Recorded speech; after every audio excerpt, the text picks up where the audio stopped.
Amadou Mahtar Mbow, toute sa vie est une vie de militant, une vie au service de l'autre.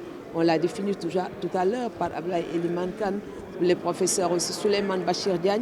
C'est une vie au service de l'humanité, une vie faite d'humanisme, une vie faite d'altruisme, sa fille le rappelait Awa. Et je crois que c'est tout ça qui a fait que l'apparition de ce livre, qui est un condensé de toute une réflexion autour de sa personne, son œuvre, ses réflexions, son engagement et son action, est là. Et il n'y a pas plus actuel que le combat d'Amadou Mahtar Mbow, que ce soit autour du NOMIC, les droits humains, ou ici au Sénégal, ne l'oublions pas, les assises nationales, dont les conclusions jusqu'à présent interpellent le monde politique et le monde tout simplement des Sénégalais. En écoutant tout à l'heure le texte si profond du professeur Abdoulaye Elimane Kane, qui a mené cette réflexion sur l'apparition de cet ouvrage, je me suis dit, peut-être nous avons là un sillon à creuser pour que l'Afrique, à travers le Sénégal, fasse entendre sa voix. Et ça ne va pas être un phénomène tout à fait nouveau.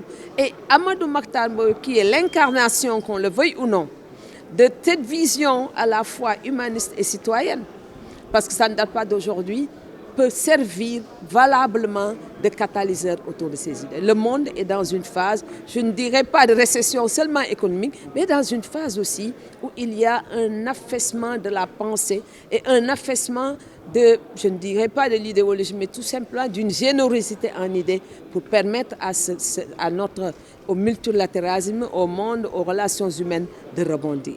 Après la guerre de l'Ukraine et la Russie, il faudra bien mettre en place un système. Parce qu'après la Deuxième Guerre mondiale, on a eu les Nations Unies qui aujourd'hui pataugent un peu dans les difficultés. Avant, on avait la Société des Nations. Mais aujourd'hui, pour repenser le monde, il ne faut pas que l'Afrique soit à la traîne. Et comment éviter que l'Afrique ne soit à la traîne? Il faut, à partir de ce pays qui a toujours joué un rôle de premier plan dans le leadership en matière d'idées, que ce pays connaît un mouvement très puissant, très fort, qui va être porté par notre pays, que ce soit les autorités du pays ou les intellectuels de ce pays, pour dire au monde, nous venons au rendez-vous du donner et du recevoir dont parlait tant Senghor, avec une nouvelle vision de ce monde, où l'Afrique sera bien présente et non plus tenue à la remorque. C'est pourquoi je parle de ce comité des citoyens, des comités Amadou Mahtar Mbow, des citoyens, pour une refondation des relations du monde et du multilatéralisme.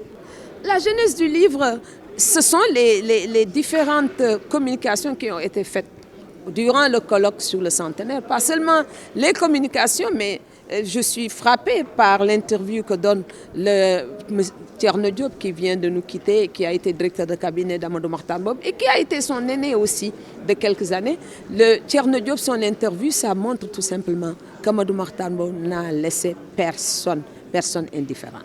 Et cette interview de Thierno Diop souligne, ou en tout cas symbolise, à la fois la vision de ses anciens collaborateurs, mais surtout de toute une génération par rapport justement à l'avenir de ce pays. Et je crois qu'à travers Amadou Mahtar Mbow, on a donné la parole à cet homme qui vient de nous quitter et qui représente un monument du Sénégal, parce que c'est ce qui symbolise l'éducation nationale sous toutes ses formes.